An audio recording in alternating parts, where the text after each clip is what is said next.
Hello, you beautiful bastards, and welcome to my so-called show. With GoldenEye smashing the box office, as well as releasing one of the best-selling games that would go on to remain as one of the best James Bond games ever made, no time was wasted on getting the next installment made. Unfortunately, during GoldenEye's production, Harry Saltzman had died. Albert R. Broccoli's failing health had forced him to hand the reins over to his daughter, Barbara, and his stepson Michael G. Wilson, who had also worked with him as producer since A View to a Kill. And in June 1997, Albert R. Broccoli passed away, 2 years after former partner Harry Saltzman. But after Barbara and Michael's success with GoldenEye, could they strike gold a second time? Well, high-kicking ladies and big blonde henchmen, this is Tomorrow Never Dies.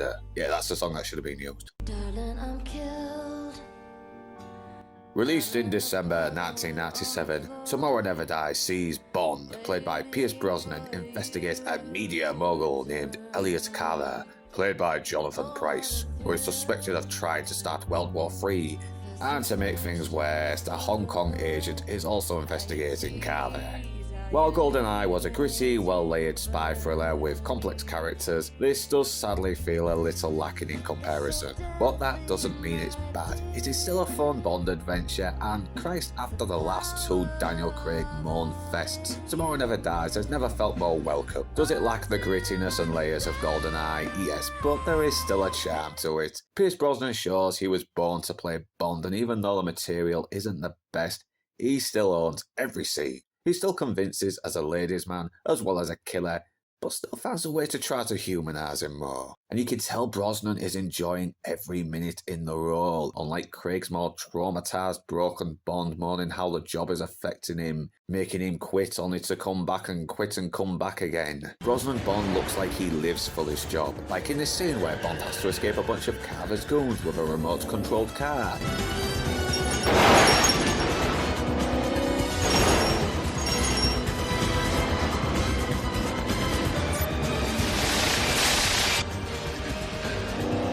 Look at him, even he's amazed at how cool he is. There's an arrogance and cockiness that somehow makes him endearing, and it's the same cockiness only Connery and Moore could pull off. Even when he's given cheesy lines, he somehow makes it work.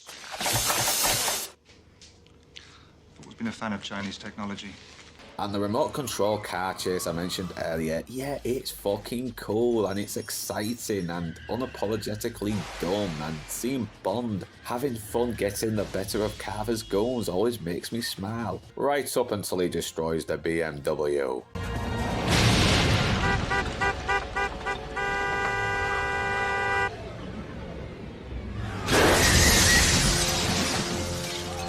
David Arnold provides the music score, and thankfully he doesn't resort to the crappy water-drop synths of Sierra. He brings back that brassy, bombastic, old-school sound that adds that old-fashioned sense of adventure of the older Bonds. It sounds badass, it sounds dangerous, and feels more fitting to Brosnan's Bond.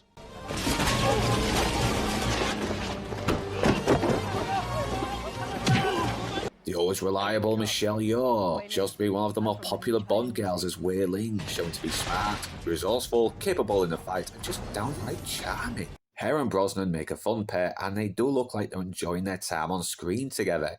Especially in the chase where Bond and Brosnan commandeer a motorbike to escape Carver's men trying to gun them down in a helicopter. Turn right! No left! Who's driving?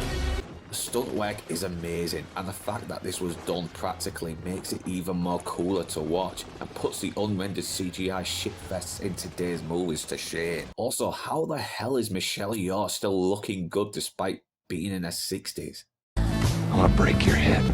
Judi Dench and Samantha Bond return as Emma Moneypenny, and they're reliable enough in their roles. Desmond Llewellyn feels like the old curmudgeon again, and I always kind of preferred that, as Bond's more carefree enthusiasm contrasted well to Q's more no-nonsense manner. Though it did make me feel sad to see Desmond looking and speaking a bit more frail here. It's the insurance damage waiver for your beautiful new car.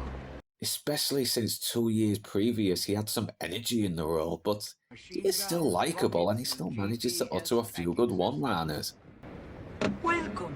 Please fasten seatbelt and obey all instructions for a safe trip. Thought you'd pay more attention to a female voice.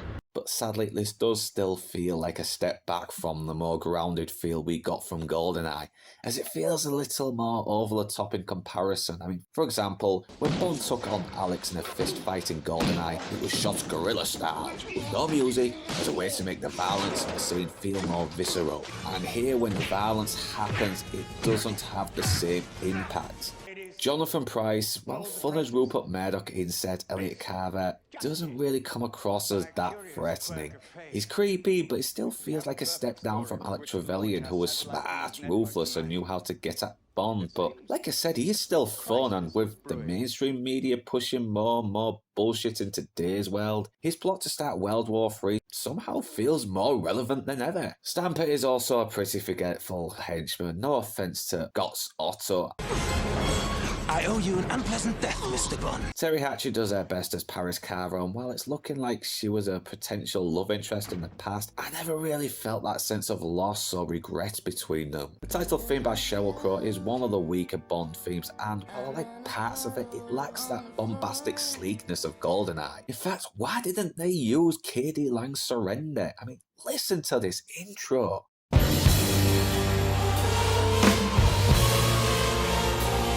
Dude, how can you not get pumped up from that? It's explosive, mysterious, adds a sense of danger. Sorry, K.D. Lang, you deserved better.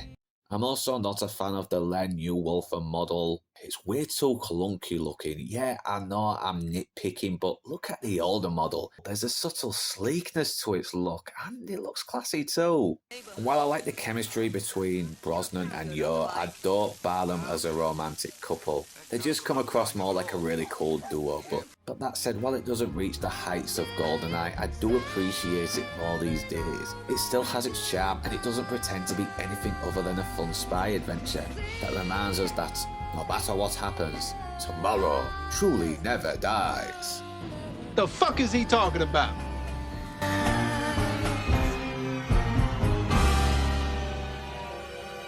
And that's what Tomorrow Never Dies. Next up, The World Is Not Enough.